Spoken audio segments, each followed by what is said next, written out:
Assalamualaikum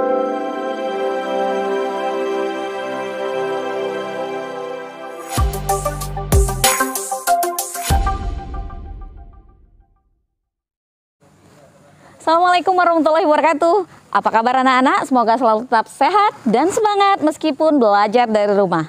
Anak-anak berjumpa lagi dengan program BEM 4D Belajar Bahasa bersama Budian.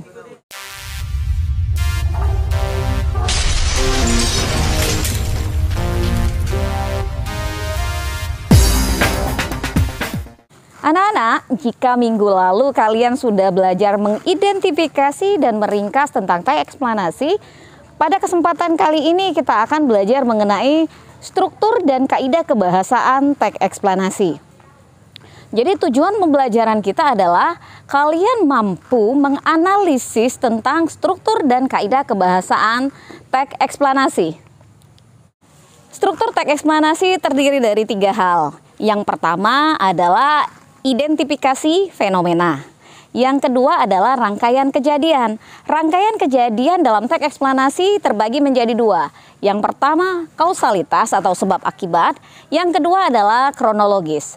Selanjutnya adalah ulasan dari teks itu sendiri.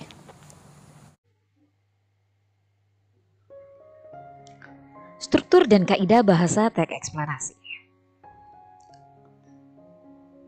Struktur teks eksplanasi. Yang pertama adalah identifikasi fenomena. Identifikasi fenomena adalah mengidentifikasikan sesuatu yang akan diterangkan terkait fenomena alam, sosial, budaya, dan fenomena lain. Yang kedua adalah rangkaian kejadian.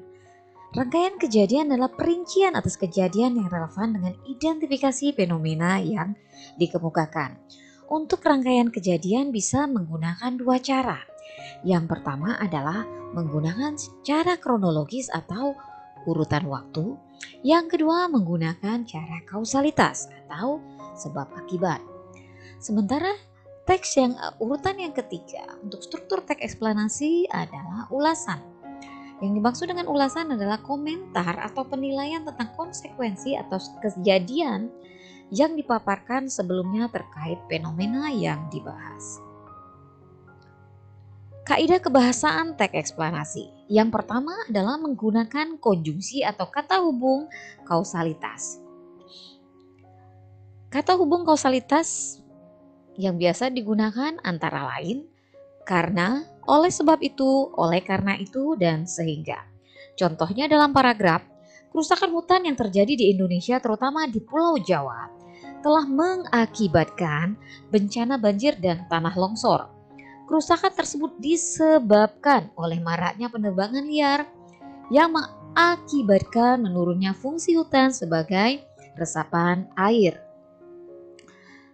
Kaidah kebahasaan yang kedua adalah menggunakan konjungsi kronologis atau hubungan waktu. Contoh konjungsi kronologis adalah kemudian, lalu, setelah itu, pada akhirnya. Contoh dalam sebuah paragraf.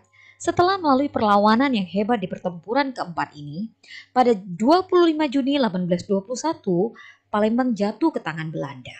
Kemudian, pada 1 Juli 1821 berkibar bendera merah putih biru, red, white, and blue, di Kuto Besak hingga resmilah kolonialisme Hindia Belanda di Palembang. Pada kata setelah dan kemudian. Yang ketiga adalah menggunakan kata benda jenis fenomena yang merujuk pada jenis fenomena, bukan pada kata ganti penceritanya. Kata ganti yang dimaksud misalnya Kabupaten Bandung, burung, gerhana, kesenian Papua, daerah, dan perkembangan budaya Papua. Pada paragraf contohnya, saat ini industri batik mengalami fluktuasi, tidak ada industri batik yang dapat bertahan secara terus-menerus. Jadi pada paragraf ini contoh kata bendanya adalah industri batik. Yang keempat adalah menggunakan kata teknis atau peristilahan sesuai dengan topik yang dibahas. Kata teknis ini biasanya adalah kata yang terdapat dalam kamus.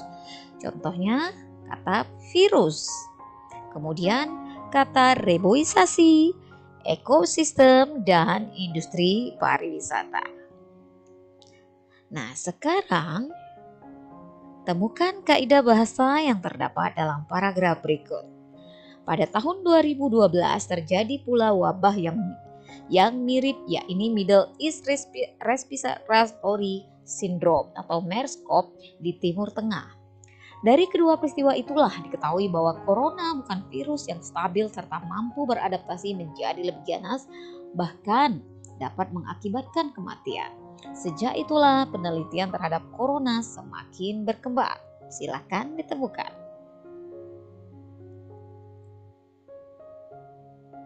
Apa yang kalian temukan? Ya, yang pertama konjungsi kronologis pada kata sejak itulah penelitian terhadap corona semakin yang berkembang. Yang kedua, terdapat kata teknis. Terjadi pula wabah yang mirip, yaitu Middle East Respiratory Syndrome di Timur Tengah. Dari kedua peristiwa itulah diketahui bahwa corona bukan virus. Jadi kata teknisnya adalah wabah dan virus. Bagaimana anak-anak, sudah disimak tentang struktur dan kaidah kebahasaan teks eksplanasi? Apakah masih ada pertanyaan dalam benak kalian tentang struktur dan kaidah bahasa teks eksplanasi? Kalau masih ada, akan kita bahas dalam grup kelas.